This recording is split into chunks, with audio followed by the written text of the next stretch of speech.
Ahmedabad plane દુર્ઘટના સમયે કોડકી ગામના 3 લોકોના મોત. સુરેશ હિરાણી, પુત્ર અશ્વિન હિરાણી અને માતા રાધાબેન સવાર હતા પ્લેનમાં. સુરેશભાઈ અને તેના પરિવારજનો ધાર્મિક પ્રસંગમાં હાજરી આપવા આવ્યા હતા. ગઈકાલે લોકો પરત લંડન જઈ રહ્યા હતા તે સમયે પ્લેન ક્રેશ થયું. પ્લેન દુર્ઘટનામાં 3 લોકોના મોત થયા છે. ઘટનાના પગલે પરિવારમાં તેમજ કોડકી ગામમાં શોકનો માહોલ. પરિવારના અન્ય સભ્યો લંડનથી અમદાવાદ આવવા માટે રવાના થયા. Story report by Hitesh Joshi.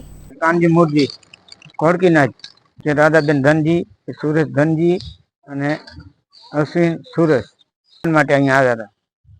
દર વર્ષે 12 મહિને આવે. અમને દુઃખ થઈ પડ્યું છે. મારું નામ હાલાઈ મંજી ગોપાલ, કોડકીનો રહેવાસી છું.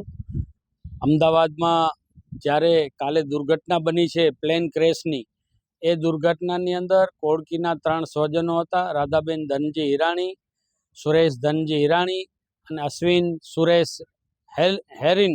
આ 3 સ્વજનો આ પ્લેનની અંદર સવાર હતા અને કાલથી બપોરે 2 વાગ્યાથી જ્યારે મીડિયાની અંદર જોવા માંડ્યા ત્યારથી આ પ્લેન ક્રેશના સમાચાર આવવા માંડ્યા અને 3 વાગે તો અમને પણ મેસેજ આવવા માંડી ગયા. ઉપરથી પૂછવામાં આવ્યું કે કોડકીના 3 વ્યક્તિઓ છે, આ નામના ઓળખો છો, ટિકિટના ફોટા આવ્યા, આ સૌ આવ્યા. ત્યારથી એમ થયું કે ખરેખર કોડકીના આ 3 સ્વજનો આ પ્લેનમાં હતા. એમના કુટુંબીને પૂછ્યા પ્રમાણે એમને કીધું કે હા કાલે જ ગયા છે ને આજે પ્લેન હતું એમનું. એટલે પછી સાંજ સુધી નક્કી થયું કે આ 3 કોડકીના છે અને ખરેખર આ સેવાભાવી કુટુંબ હતું. આ યજ્ઞની અંદર બધી જગ્યાએ ઘણી સેવા કરેલી અને આ 3 ભગવાન પાસે પધારી ચૂક્યા છે એવા સમાચાર સાંભળી અને દુઃખ થયેલું છે આખા કોડકીને અને એમનો પરિવાર હિરાણી, એમને પણ મોટો આઘાત લાગ્યો છે.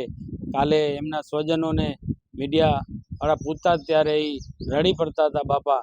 એટલે આવી રીતે કોડકીનો પરિવાર આ પ્લેનની અંદર અકસ્માતમાં સોધામ સિર્જાયો છે એવું જાણવા મળેલું છે.